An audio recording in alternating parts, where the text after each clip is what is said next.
Welcome back. Thank you for staying with us. We continue with the conversation that we've been having, the campus edition. The question being, what are some of the challenges you faced while in campus? And I see someone here saying preparing Kenya prior to examinations only for the lecturer to come and sit just next to you for not less than an hour. I don't know if that's a good challenge. I don't know. Sorry, David Fierce there. But we need to continue with the conversation we were having, before we took the break. And I did read a tweet here on gambling. And I know it affects a majority of university students. And actually this week we did have a conversation on the big story with Linda Ogutu. And someone was saying that you could actually spend all the money, you're given by your parents, and you spend the entire money on gambling. Does this still happen? It does. It does happen, sure. Actually, I'll say gambling, but that's a serious issue. Yeah, it's such a menace that's affecting our youth. Yeah, and you get that the age bracket that's within gambling is between 20 to 30 years. What we should ask ourselves is, why are people coming into such things? Gambling, someone taking most of his time in gambling, the little cash he gets, he goes ahead and gambling. I think what maybe we'll ask ourselves is the state of the nation that we are. Yeah? The other day, the president, His Excellency Uhuru Muigai Kenyatta, gave out a state of the nation. State of the nation. A state of the nation, yeah. Yes. In reference to Article 132 of the Constitution, that obligates the president, to give out the progress, of the nation. You'll see that the president touched on the issue of employment. That's a serious issue. So many youths, graduate yearly. But when they go outside there's no job for them. What they end up doing? Maybe they end up coming into the drug issues. Some going ahead, even are thinking that maybe gambling are the only options that maybe look them out of maybe the state of life they are. So at least, if we can find a way that we can control this gambling thing, I think it will be better, and it can only be done through maybe creation of employment among youth. So many youth are suffering out there. At least that's an issue that the government should look into. Giving job opportunities to the youths. We have so many graduates outside there who are suffering, having PhDs, but no jobs for them. Sure, and I believe Esther and Bazanga, you share the same sentiments. But we need to move on because there's so much we need to talk about. But I want us to address the issue of suicide cases in universities. There's a recent one we heard of a young lady who committed suicide because of the boyfriend.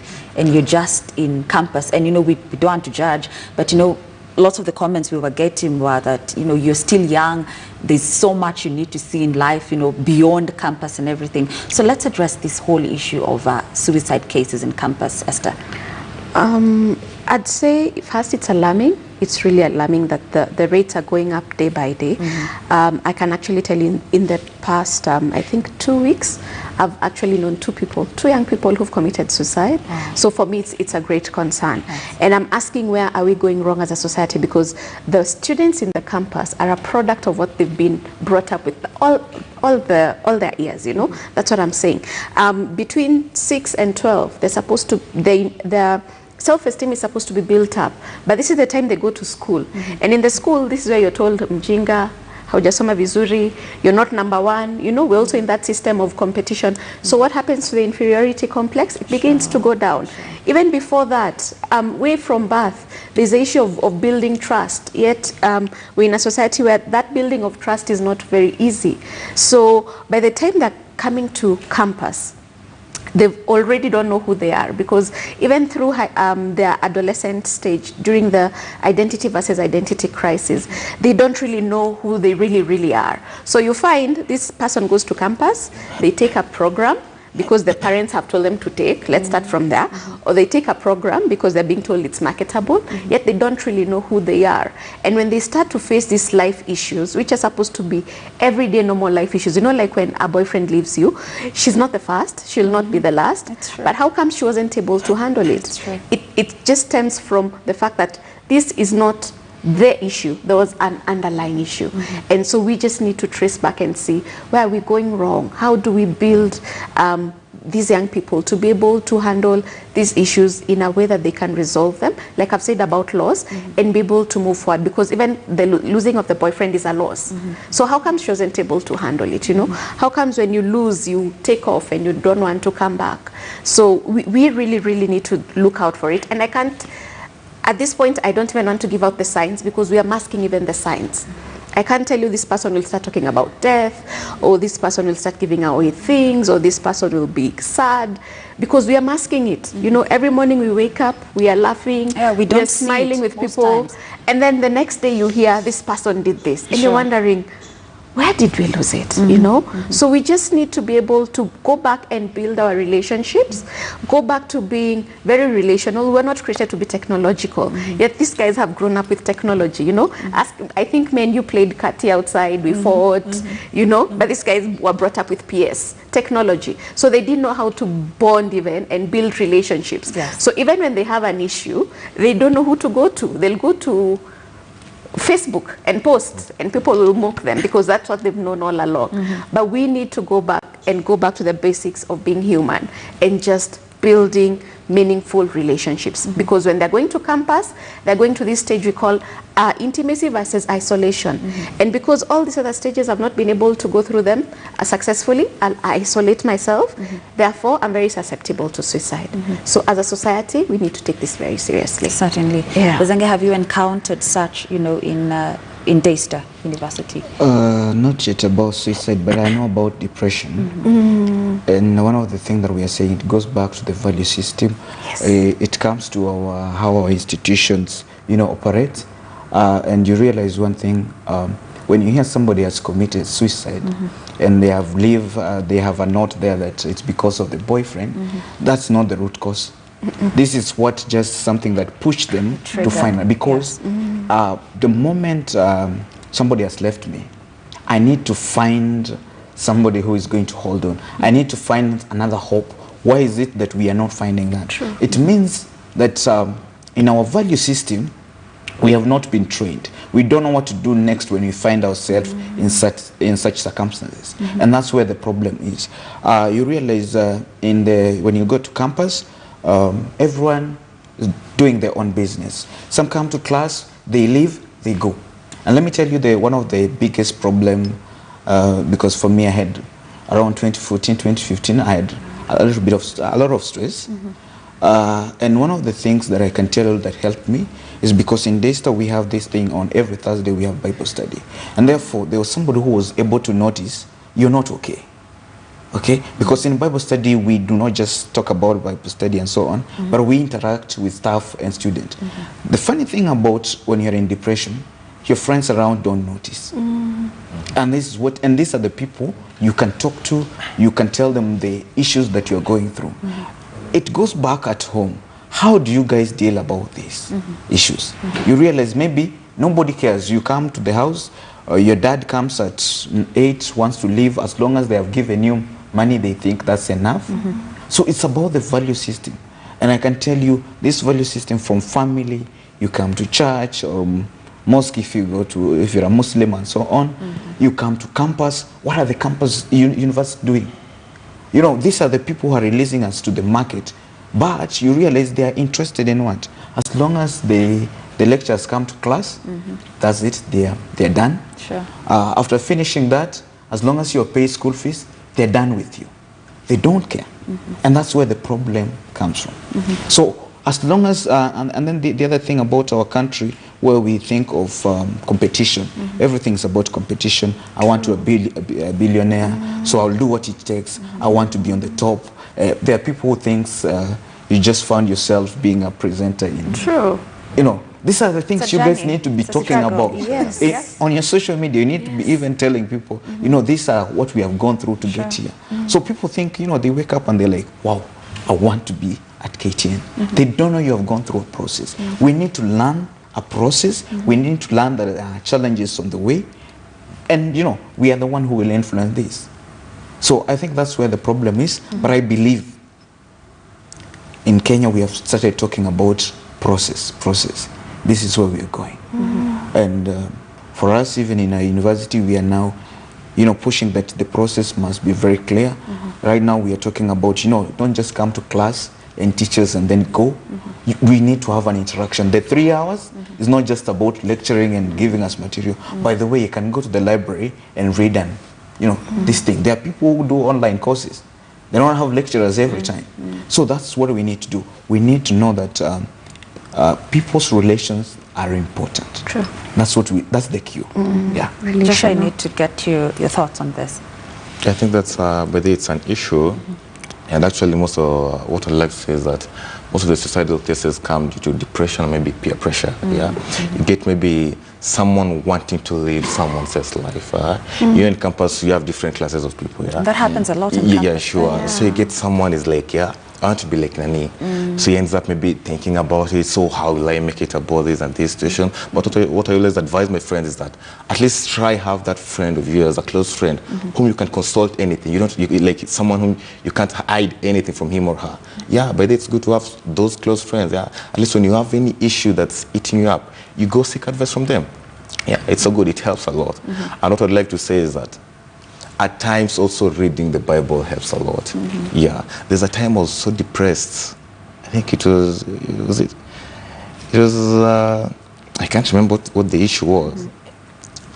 But I sat down and prayed to God and said, God, help me. I'm under tough moments. Yeah, you can imagine that time. Yeah, I went ahead, started reading the Bible here and there. At least I started feeling relaxed in a way. Yeah, also that's something that also we should encourage our colleagues to do. Yeah, at least going to church, yeah, participating in this music, wherever.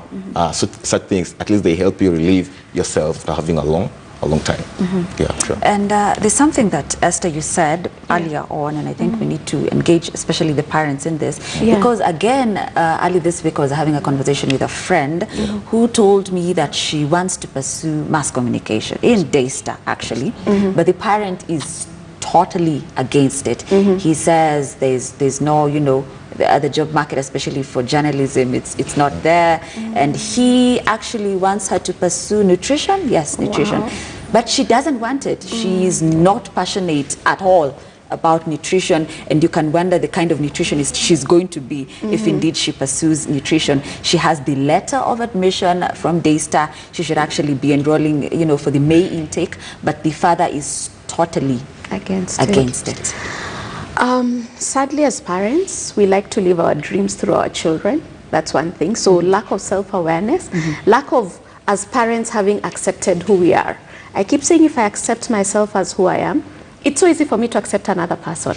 But if I've not accepted myself, I'll try and impose who I want to be, especially on the people I have so much influence over.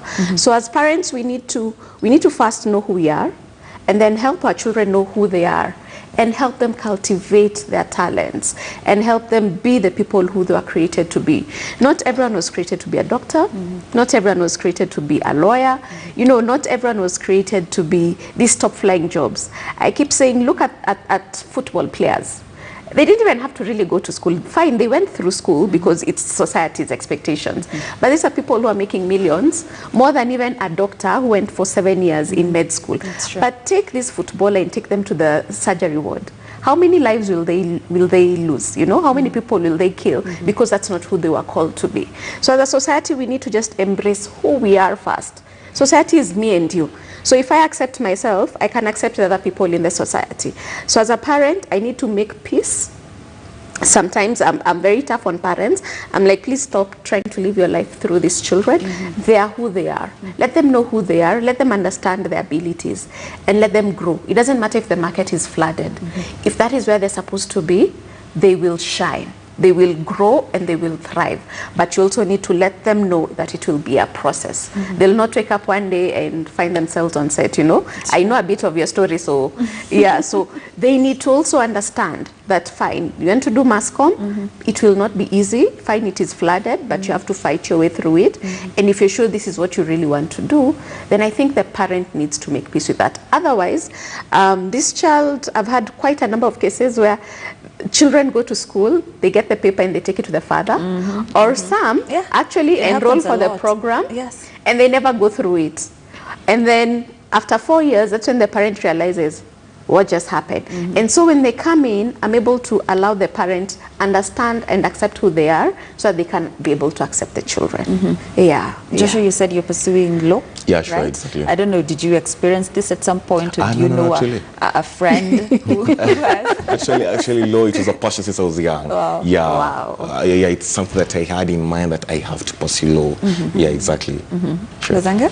I think for me, when I joined DAST, I joined to do management information system. And to tell you the truth, by the time most of us get to universities, we are not sure. We don't know what we want to do. True. So I got the best thing I started. There is a program in DAST where you get to, you know, I volunteered at corporate affairs. Then I realized, you know what, marketing and communication is the thing. Okay. And you know, for me, I was told that, you know, the world is going IT, so you need to look for a program. I get it. You know, that's the problem. So, in fact, it was when, because right now I'm doing masters, when I was graduating, that they realized, okay, you changed from MIS to marketing. Because I feel that's the passion. That's why I can do marketing without really pushing myself and so on. But one of the things that I will tell you, that I go back to the value system. You see, and that's why we need to embrace the new curriculum of competence-based. Yes. Which, by the way, our Professor Airo is our VC, has been spearheaded it. Yes. Yeah. And by the way, he's bringing those values to our university right now. So we are happy. The thing is, when you are young, they need to identify, you know, one of the things that we have learned right now is in our class of human resources, first of all, before you choose a career, understand your personality. Thank you. When you understand your personality, you will be able to know the person to date. You'll be able to know the kind of job you want. You will be able to know even your dress code. So one of the things is, at a tender age, we need to understand who you are, the personality, so that even your parents are growing up with you, you know, you're being streamlined, you want to be a lawyer. So anything that you do, you want to do things that, you know, will shape you to being a good lawyer and so on. That's why some people are here and we say, what kind of a lawyer is this and so on, because they were pushed in. So one thing that also the parents need to drop, this thing of thinking arts, it's not an important cause and so on. I mean, I want my son to be a doctor, an engineer. I mean, it's exactly. The world has changed. Yes. And I really like the fact that now the Ministry of Education is taking a key interest in children actually enjoying their holidays. Because we've been so focused on books and the A's that we forget that this person has to grow spiritually, intellectually, emotionally, socially. You know, they need to cultivate their talents. They just need to be human and not just be focused on one area of their lives. So I think, let me talk to the parents at this point. I know it's a campus edition, but at this point, if you have children over the holidays, don't take them for tuition, please. Let them cultivate their talents. When they want to try and cook, please don't tell them they'll get burned. Let them cook. Let them do it. Let them cook that egg. Let it burn and enjoy it, and then tell them next time, this is how we do it. If they want to go and play soccer, please let them go and play soccer. You never know, they could buy you a house with their soccer skills, you know. If they want to act, take them for acting classes. If it's music, let this person just flourish into the person they are created to be. And when they flourish into who they are, their talent just takes them places. It's not the papers. At the end of the day, it is who you are and how you present yourself more than even the papers. I think, while we're at it, I think it's also important to address the issue of unemployment again. How do we tell this person who's been to campus I was in campus for 4 years, this Daktari who's been there for 7 years, and you know, you're out of campus now and you're struggling to get a job, but you know, there's also self-employment. You know, we don't really, all of us have to get employed. Exactly. How do we speak to this person? Joshua? Yeah, that's good. That's a good question. Actually, what I've just realized with the youth is that people get to have that tendency that immediately I'm done with campus, I think I need to get this and this job, this and this job.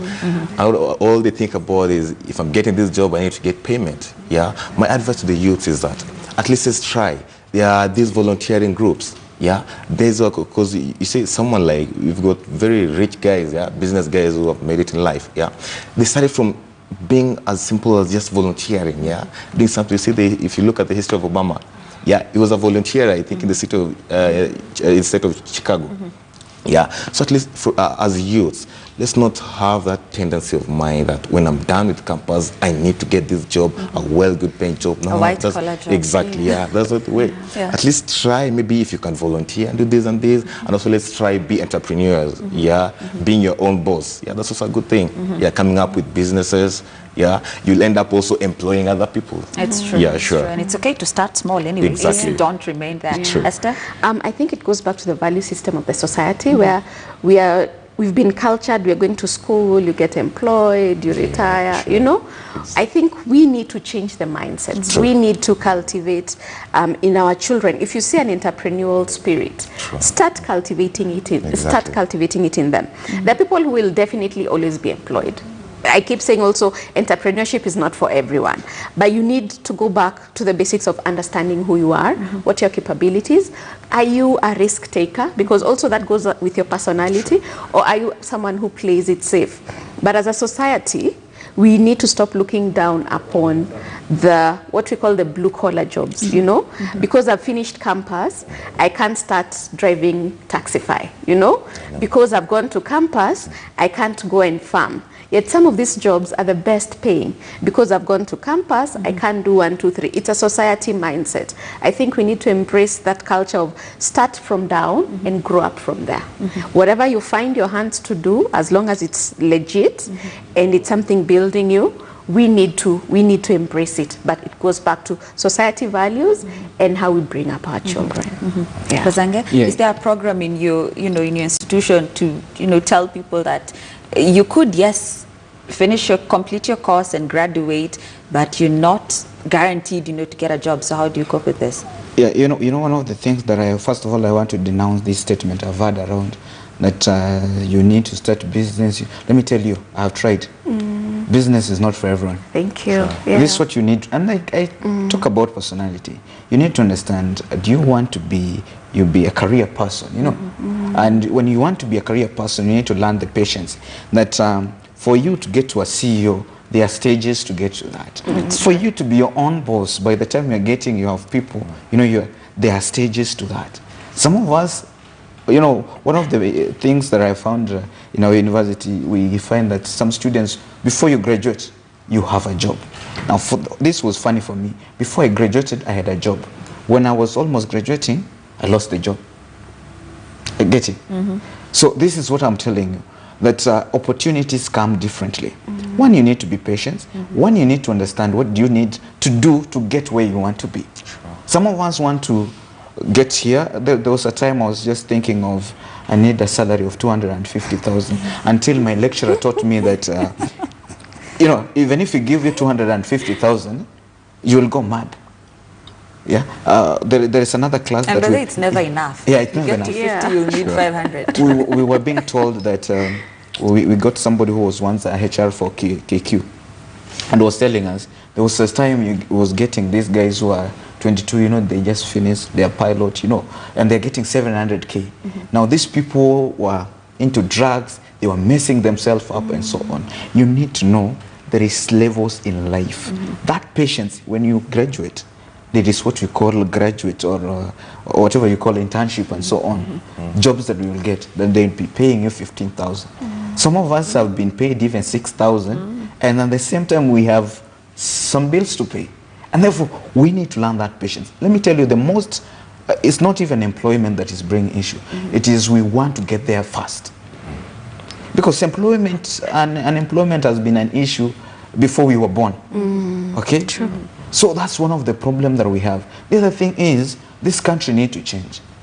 You realize somebody finishes, retires, and then they are the ones employed, they're nominated for a position of being the CEO of this company by the government, the parastatal, and so on. You ask yourself, we don't have enough brains around.